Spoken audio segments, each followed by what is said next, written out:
ตำนานความเชื่อเรื่องผีแม่ไม้ทุกเทื่อที่มีการตายแบบผิดปกติ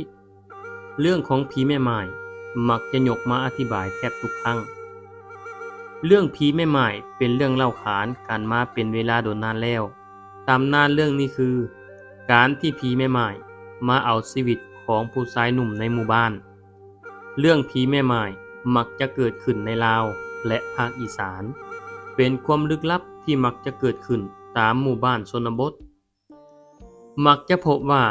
ผู้ชายในหมู่บ้านที่ตายมักจะมีอายุ25 หา 50 ปีมีการเสียชีวิตผิดปกติอย่างต่อเนื่องโดยส่วนใหญ่จะมีการไหลตายนั่นก็คือการนอนหลับในกลางคืนตื่นเช้ามาชายหนุ่มเหล่านั้นก็บ่ฟื้นขึ้นมาอีกเลยโดยเชื่อกันว่าผีแม่ไม้มาเอาวิญญาณของชายหนุ่มเหล่านี้ไปผีแม่ไม้หรือผีแม่ห้างหมายถึงผีที่บ่มีผัวเมื่อผู้หญิงไม้ได้ตายลงแต่จิตยังเฝ้ากังวลคิดฮอดผัวของตนก็อาจจะกลายเป็นผีแม่ไม้ที่เฝ้าตามหาผัวอยู่ตลอดกาลผีแม่ไม้ที่มีความคะนึงหาอย่างหุนแฮงมีพลังอำนาจพอที่จะเข้าฝันของมหากษัตริย์ก็ได้ชาวลาวและชาวอีสานเชื่อกันว่าผีแม่ไม้เมื่อได้รับการเติมเต็มความสุขจากชายหนุ่มแล้วอาจจะสละความต้องการไปปรากฏตัวอีก 3-6 ปีหลังจากนั้นก็จะกลับมาพากชีวิตผู้ชายลักษณะตามที่ต้องการของตัวเองเฮ็ดให้ผู้ชายตกเป็นเหยื่อของผีแม่ไม้จำนวนหลายในตอนนั้นมักจะมีการตายคล้ายคือกันจนหมดมีผู้ชายนอนหลับแล้วก็ไหลตายไปเลยโดยที่ร่างกายบ่มีบาดแผลร่องรอยการต่อสู้ให้เห็นแต่อย่างใดมักจะเอิ้นการตายในลักษณะนี้ว่าไหลตายเมื่อเกิดการเสียชีวิตคือการติดต่อโดยบ่ฮู้สาเหตุทั้งที่ผู้ชายทุกคนมีสุขภาพแข็งแรงดีคนเมื่อก่อนเชื่อกันว่าเกิดจากน้ำมือของผีแม่ไม้ที่ออกมาอาละวาดล่าผู้ชายในหมู่บ้านส่วนใหญ่แล้วผู้ชายที่ตกเป็นเหยื่อของผีแม่ไม้มักจะเป็นผู้ชายที่ยังโสดคนบูฮานเชื่อว่าผีแม่ไม้ในตอนเป็นมนุษย์เป็นหญิงบ่ดีนิยมไปเป็นสู้กับสามีคนอื่นเป็นเหตุให้ครอบครัวของคนอื่นต้องแตกแยกกันพากลูกพากเมียบางท้องถิ่นเชื่อว่าผีแม่ไม้คือวิญญาณของโสเภณีถึงแม่นตายไปแล้วจิตก็ยังเต็มไปด้วยกามตัณหาเฮ็ดให้บ่สามารถไปผุดไปเกิดได้จนกลายมาเป็นวิญญาณเร่ร่อนหรือเป็นวิญญาณของผู้หญิงใหม่สามีตอนยังสาวก็มีความต้องการทางกามตัณหาสูงนอกจากนี้ยังมีความเชื่ออีกว่าผีแม่ไม้ถูกจัดอยู่ในประเภทผีบังบดหรือมนุษย์อีกมิติหนึ่งที่อาศัยอยู่ในเมืองลับแลเชื่อกันว่าสามารถป้องกันการล่าวิญญาณของผีแม่ไม้ได้ด้วยการหาวัตถุบางอย่างเส้นไม้เนื้ออ่อนนำมาแกะสลักเป็นอวัยวะเพศชายหรือหุ่นผู้หญิงเฮ็ดด้วยหญ้าคาผ้าสีแดงเพื่อให้ผีแม่ไม้ได้เสพสมกับหุ่นเหล่านั้นแทนหรือตั้งเอาไว้ทางเข้าออกหมู่บ้านทั้ง4ทิศการแขวนหุ่นหญ้าคาหากมีผีแม่ไม้มาพบเห็นหุ่นที่ตั้งไว้ทางเข้าบ้านจะเข้าใจผิดว่าเป็นผู้ชายแล้วนำเอาไปเป็นผัวของตนหรือตกใจหนีไปเพราะคิดว่ามีคนยืนเฝ้าบ้านเฝ้าเฮือนหรือคิดว่ามีผู้หญิงอยู่เฮือนจึงบ่กล้าย่างกายและบ่มาเข้าฝันคนในหมู่บ้านอีกการนำเอาเสื้อสีแดงมาแขวนไว้หน้าเฮือนเพื่อป้องกันบ่ให้ผีแม่ไม้มาหมายเอาชีวิตผู้ชายในครอบครัวส่วนในพื้นที่ที่มีผีแม่ไม้อาละวาดนักบางบ้านบางเฮือนจะเขียนป้ายไว้ว่าบ้านนี้เฮือนนี้บ่มีผู้ชายและผู้ชายบางคนถึงขั้นต้องนุ่งสิญทาเล็บแดงอยู่นิ้วก้อยบางบ้อนทาเล็บแดงทั้งหมดทั้งตีนและมือและทาปากแดงพร้อมเพื่อหลอกผีแม่ไม้เมื่อผีแม่ไม้มาหาในตอนกลางคืนแล้วเห็นว่าบ่แม่นชายแท้เป็นเพศที่3ผีแม่ไม้ก็จะเว้นบ่เอาแล้วไปเลาะแสวงหาชายอื่นแทน นอกจากนี้ถ้าหากมีผีแม่ไม้มาปรากฏตัวในฝันขอร่วมนอนนำให้ปฏิเสธห้ามยอมรับอย่างเด็ดขาดจะช่วยให้รอดพ้นจากการตกเป็นเหยื่อของผีแม่ไม้ส่วนตำนานเรื่องนี้ก็มีความเชื่อแตกต่างกันไปเล็กน้อยบางท้องถิ่นเล่าว่าผีแม่ไม้มักจะออกมาซอกหาผู้ชายเพื่อดูดเอาวิญญาณของผู้ชายนั้นผีแม่ไม้เป็นผีงามเพราะจะใช้ความงามหลอกล่อผู้ชายและบางเทื่อก็ใช้เวทมนต์เสน่ห์ในการหลอกล่อผู้ชายพ่อตู้จันเล่าให้ฟังว่าภายในหมู่บ้านของเรามีการตายของผู้ชายคนหนึ่งในหมู่บ้านโดยบ่ฮู้สาเหตุการตายลักษณะการตายน่าจะซีดโตจะซีดขาวคือกันกับถูกดูดเลือดหรือดูดน้ำที่อยู่ในร่างกายไปจนหมดโตหลังจากนั้นก็มีผู้ชายหนุ่มในหมู่บ้านค่อยๆตายเทื่อละ 2-3 คนจนมีการเชิญหมอผีมาสูตรและมาเบิ่งว่าในหมู่บ้านเกิดหยังขึ้นหมอผีได้บอกว่าหมู่บ้านนี้มีผีแม่ไม้ที่จะจอบออกมาเอาชีวิตผู้ชายในหมู่บ้านไปจนหมดชาวบ้านได้ยินแบบนั้นต่างก็เกิดความย่านผีแม่ไม้มาเอาลูกเอาผัวของตนเองไปบางคนก็ย่านลูกหลานของตนเองจะเกิดอันตรายหมอผีเลยบอกวิธีการไล่ผีให้ว่าให้หาหุ่นเป็นรูปผู้หญิงใส่สุดสีแดงมาไว้หน้าเฮือนเขียนป้ายติดบอกว่าเฮือนนี้บ่มีผู้ชายหลังจากได้ยินดังนั้นชาวบ้านก็ได้นำเอาหุ่นหญ้าคาผ้าสีแดงเขียนป้ายติดไว้หน้าเฮือนของตนเพื่อบอกผีแม่ไม้ว่าเฮือนนี้บ่มีผู้ชายความเชื่อนี้บางท้องถิ่นก็ให้ผู้ชายแต่งตัวเป็นผู้หญิงไปเลยทาเล็บมือแดงแต่งกายด้วยเครื่องผู้หญิงหมดหมู่บ้านหลังจากนั้นหมู่บ้านแห่งนั้นก็บ่พบเห็นผู้ชายตายอีกเลยส่วนหมอผีก็หลอกล่อให้ผีแม่ไม้ไปเฮือนของตนแล้วทำพิธีกรรมและนำวิญญาณของผีแม่ไม้มาทำลายถึงจังใดก็ตามเรื่องผีแม่ไม้จะเบิ่งว่าบ่มีเหตุผลพอที่จะเป็นความจริงของโลกแต่ความจริงที่ปรากฏขึ้นกับเหตุการณ์ความเชื่อประหลาดนี้คือการตายของผู้ชายในหลายหมู่บ้านหลายท้องถิ่นจนนับบ่ถ้วนปรากฏขึ้นแท้ๆนี่ก็คือตำนานผีแม่ไม้ที่คล้ายๆกับความเชื่อต่างๆของหลายๆประเทศ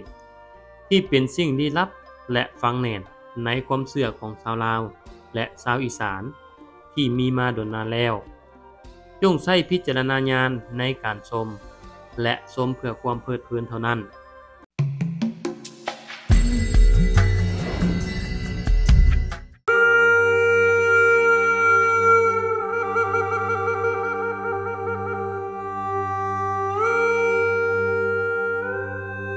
ตายแล้วฟื้นคืนมาเล่า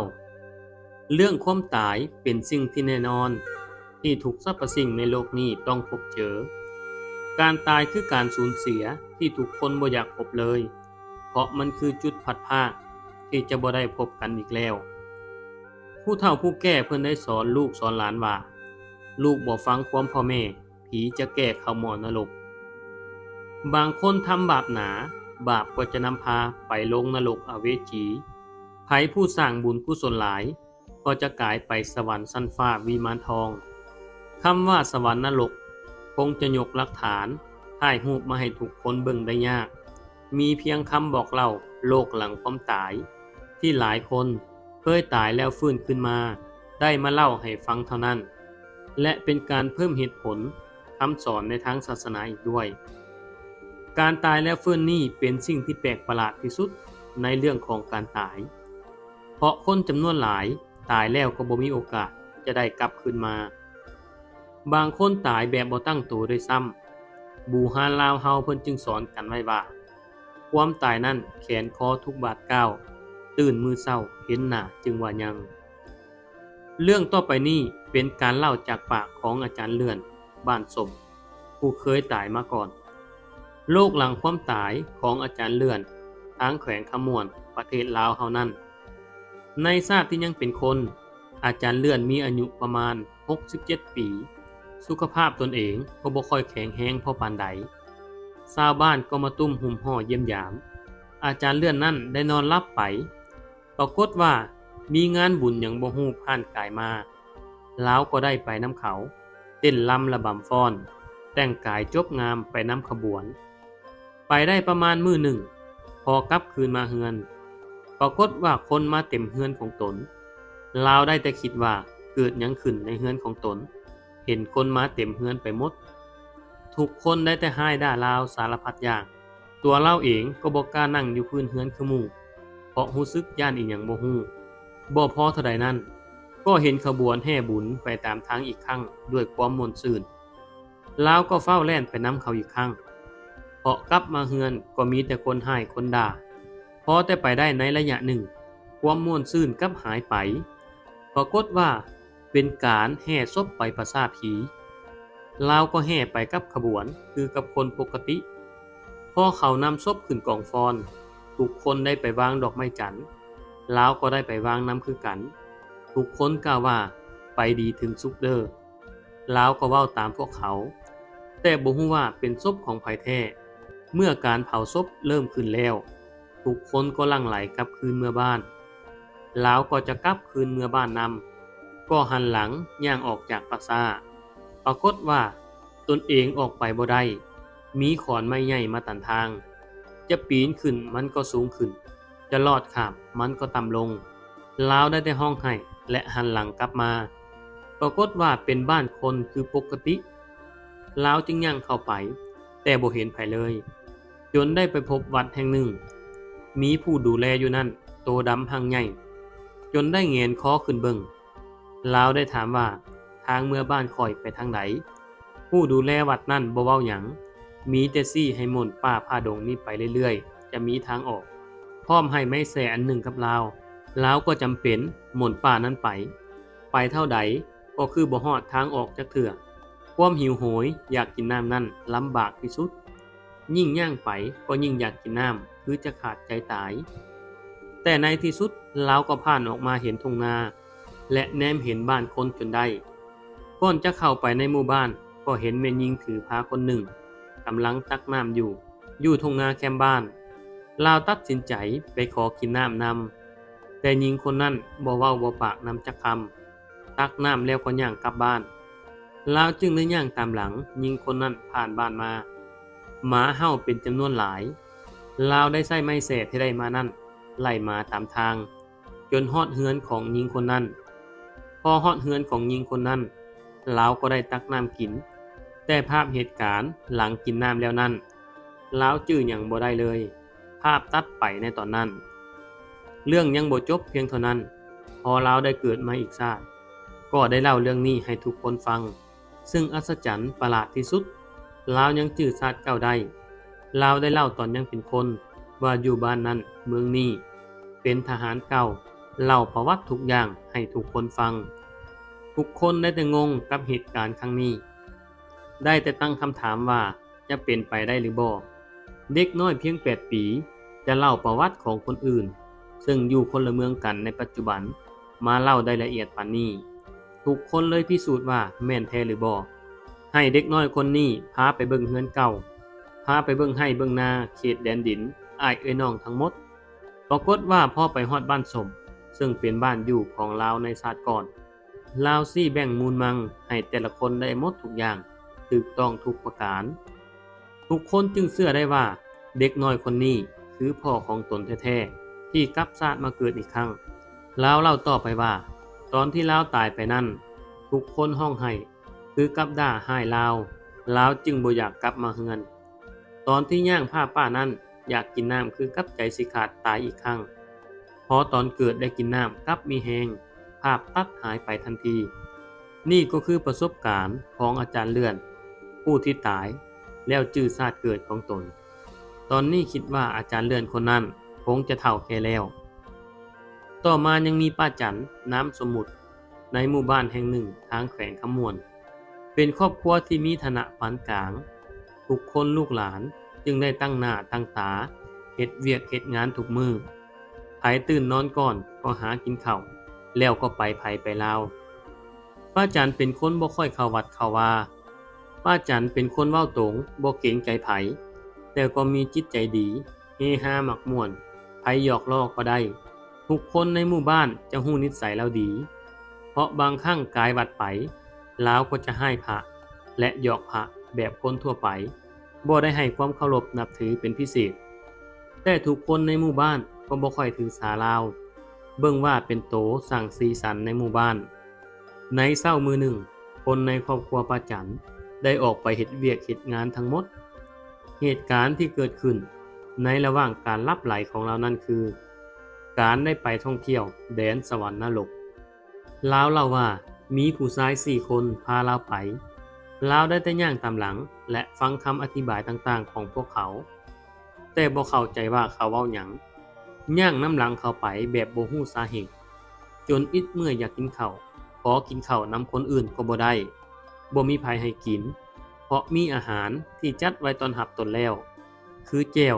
และข้าวที่เต็มไปด้วยหนอนเบิ่งแล้วเป็นตาย้านส่วนอาหารของคนอื่นนั่นเต็มไปแต่แนวดีๆป้าจันตัดสินใจอดบ่กินอาหารเหล่านั้น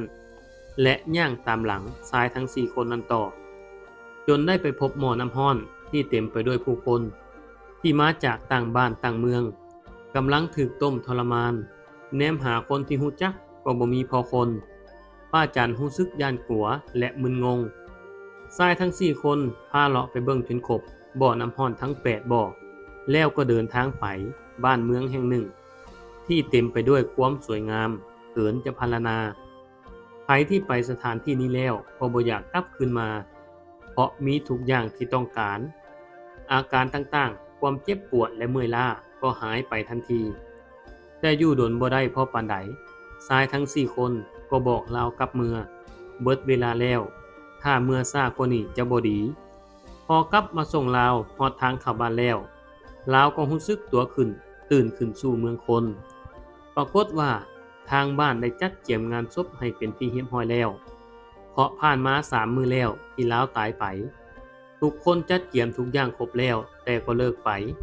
เพราะลาวกลับฟื้นคืนมาในปัจจุบันป้าจันกลายเป็นอีกคนเป็นคนที่อ่อนโยนและปฏิบัติถือศีลตลอดมาเห็นได้ว่า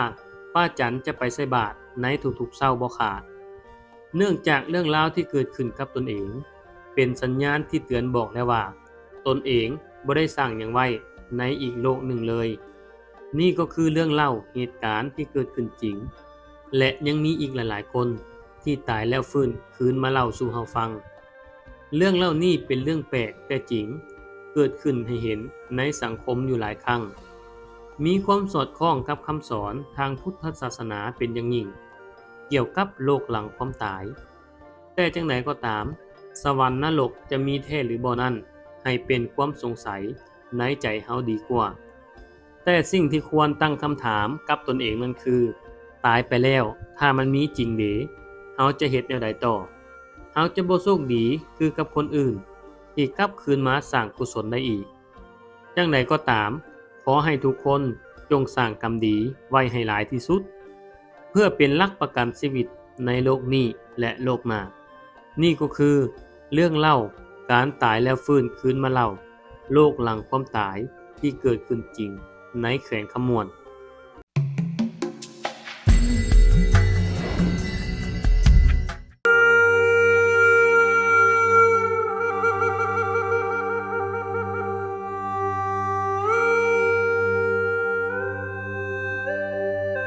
มนุษย์เล็กแห่งสปป.ลาวเจ้ามหาอุปราชเพชรสราชถือว่าเป็นบุคคลสำคัญของลาวในศตวรรษที่20พระองค์เป็นที่เคารพรักของชาวลาวโดยทั่วไปสืบเนื่องมาจากบทบาทในการกู้อิสรภาพ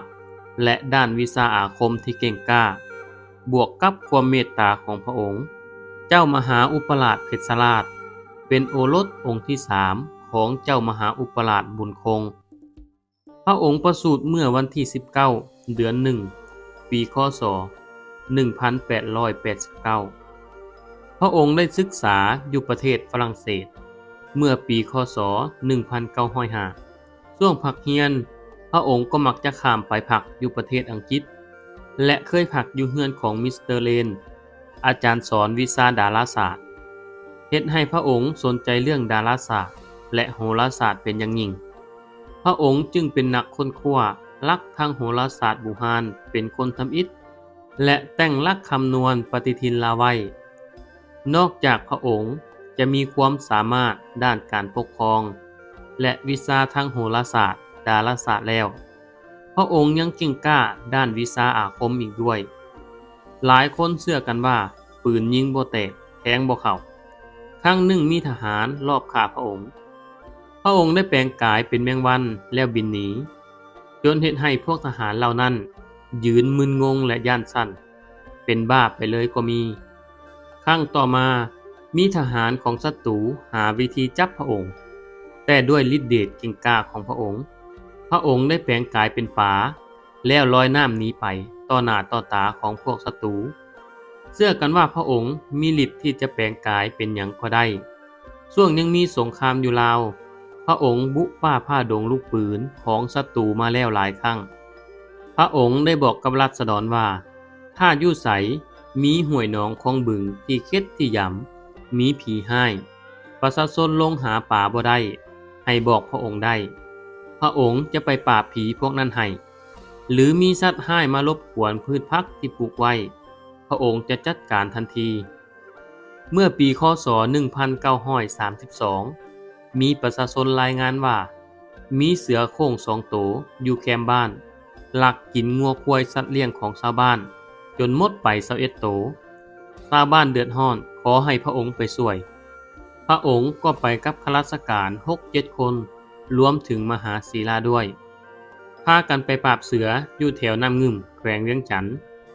พอไปฮอดพระองค์ให้ชาวบ้านตีข้องตีกลองให้ดังสนั่น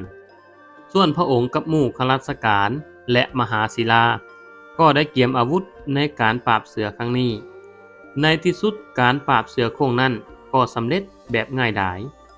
นอกจากปราบเสือแล้วยังมีเรื่องเล่ากับการปราบแข่อยู่หนองเม็กอีกด้วยหนองยาวประมาณ1 กิโลเมตรกว้าง200 หา 300 เมตรอยู่ในป่าใกล้กับน้ำงึมทางเหนือหนองนั่นจะมีแข่หลายชาวบ้านบ่กล้าลงหาป่าอยู่หนองเลยและยังเชื่อกันว่ามีผีให้บ่มีไผกล้าเข้าใกล้เลยแต่เจ้าเพชรสลาดบ่มีความย่านขัวแต่อย่างใดก็ได้เดินทางไปปราบแข่และผีอยู่หนองนั้นให้ประชาชนได้ทำมาหากิน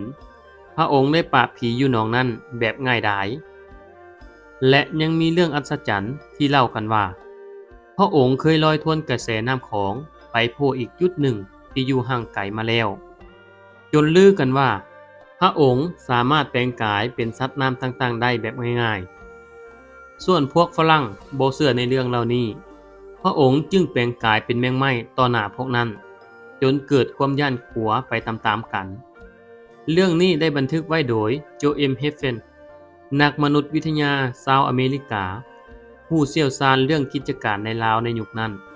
โจเอม เฮฟเฟนเล่าว่าเหตุการณ์ตอนหนึ่งระหว่างติดตามเจ้าเพชรสลาดไปเยี่ยมยามราษฎรอยู่แถวหลวงพระบางเมื่อปี 1959 ว่ามีชาวบ้านคนหนึ่งได้มาขอให้พระองค์ไล่ผีที่เข้าสิงลูกสาวพระองค์ได้ย่างขึ้นไปเทิงเฮือนโดยบ่ได้ถอดเกลือบเป็นไนว่าเพื่อแสดงพระองค์ในฐานะเป็นผู้ปกครองเมื่อเห็นเด็กน้อยแล้วพระองค์จึงวินิจฉัยว่าป่วยเป็นไข้ป่าจึงได้นำหายามาให้แต่ในขณะเดียวกันนั้นพระองค์ก็ทรงเจรจากับผีผ่านนางเทียมซึ่งเป็นข้าราชการเก่าคนหนึ่งแล้วก็ทรงไล่ผีออกจากครอบครัวนั้นมือต่อมาผู้หลักผู้ใหญ่ในหมู่บ้านนั้นได้ขอให้พระองค์ช่วยไล่ผีจากหมู่บ้านให้เพราะย่านผีมาเฮ็ดใส่หลังจากได้รับคำสั่งจากพระองค์ให้ถางป่าแคมบ้านแต่ชาวบ้านย่านพิษผีเจ้าเพชรสลาดจึงได้เฮ็ดพิธีอีกครั้งพระองค์ได้อาราธนาคุณพระศรีรัตนตรัยและอำนาจเจ้าบ้านเจ้าเมืองของพระองค์ได้ไล่ผีไปพวกทหารที่ติดตามก็ยิงปืนขึ้นฟ้าไล่ผีเข้าไปในป่าแล้วก็ได้เผาหอผีจนหมดเกลี้ยง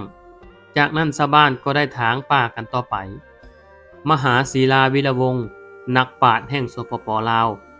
ที่เคยติดตามเจ้าเพชรสลาดก็เล่าว่าถ้าบ่อนใดที่หลายคนว่าเค็ดว่าขวางหนองใดห้วยใดแม่น้ำใดที่เขาว่าผีให้ประชาชนลงหากินบ่ได้พระองค์ก็จะไปปราบให้ตลอด นอกจากผีแล้วพระองค์ยังปราบสัตว์ร้ายในป่าที่รบกวนชาวบ้านอีกด้วยเช่นเสือแข่และช้าง ด้วยความเก่งกล้าด้านวิชาอาคมของพระองค์จนคนลาวและคนไทยให้สาญานามพระองค์ว่ามนุษย์เล็กแห่งเมืองลาวเนื่องจากบ่มีไผกล้าแตะต้องลองอาคมกับพระองค์เลยมีการเล่ากันว่า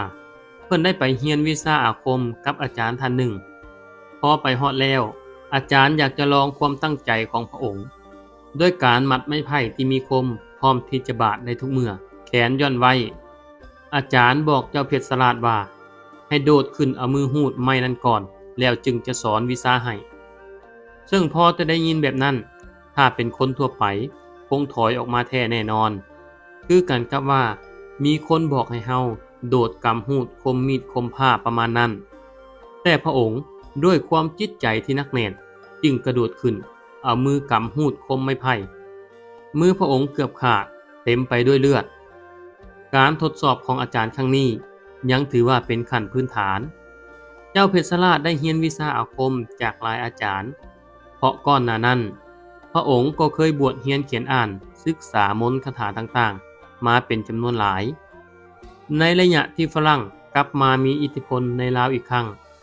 เสด็จเจ้าเพชรสลัดได้ลี้ภัยไปอยู่ประเทศไทยนอกจากจะให้ความช่วยเหลือขบวนการกู้ชาติลาวสายต่างๆแล้ว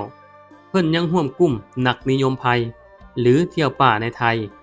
และข้าราชการลาวเช่นเจ้าบุญนวัตรอธิบดีตำรวจลาวในสมัยนั้นเสด็จเจ้าเพชรสลัดยังเดินทางไปทั่วพงไพรในไทยเพื่อล่าสัตว์อันหนึ่งก็เพื่อตีตัวออกจากความวุ่นวายทางการเมืองในบ้านเกิดเมืองนอนของตนเรื่องราวของเสด็จเจ้าเพชรสลัดยังมีหลายอย่างที่เราต้องศึกษาและนำมาเป็นแบบอย่างในอดีตจนฮอดปัจจุบันพระองค์กลายเป็นที่เคารพบูชาของปวงชนลาวทุกคนจะเห็นได้ว่าในเฮือนของคนลาวเฮาจำนวนหลายมักจะมีรูปหรือเหรียญของเจ้าเพชรสลัดอยู่เพื่อการบูชาและหวังว่าอำนาจมนต์ขลังของเพิ่นจะช่วยให้ผีต่างๆย่านกลัวและเชื่อว่าเพิ่นจะช่วยปกปักรักษาคนในครอบครัวให้ปลอดภัยในทุกๆด้านนี่ก็คือประวัติมนุษย์เล็กจอมขมังเวทเจ้าเพชรสลัดแห่งสปป.ลาวถ้าบ่อนใดขาดตกบกพร่องก็ขออภัยด้วย